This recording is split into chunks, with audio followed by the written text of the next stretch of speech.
Today, we're diving into a significant update from the Bank of Japan, which has just released its latest quarterly report, often known as the Sokola Report.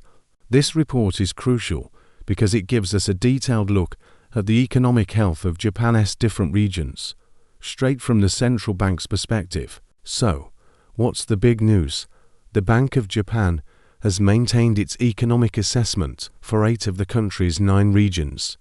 This essentially means that for most of Japan, the economic picture is seen as either picking up or recovering moderately, continuing the trend from the previous report. It signals a sense of stability and cautious optimism from the central bank, suggesting that the broader economic recovery is still on track despite some global headwinds.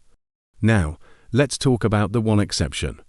The Hokuriku region, located on the main island of Honshu, received a slightly less optimistic assessment. The BoJ noted that while the region is recovering, the pace has become more moderate. This is largely due to the impact of the Noto Peninsula earthquake earlier this year, which has temporarily affected production and consumer sentiment in that specific area. It's a reminder of how natural events can have a direct and immediate impact on local economies. So, what does this all mean for the bigger picture and for you? The report highlights a key theme: a gradual recovery in private consumption across most of the country. People are starting to spend more as wages rise and the effects of past price hikes begin to ease.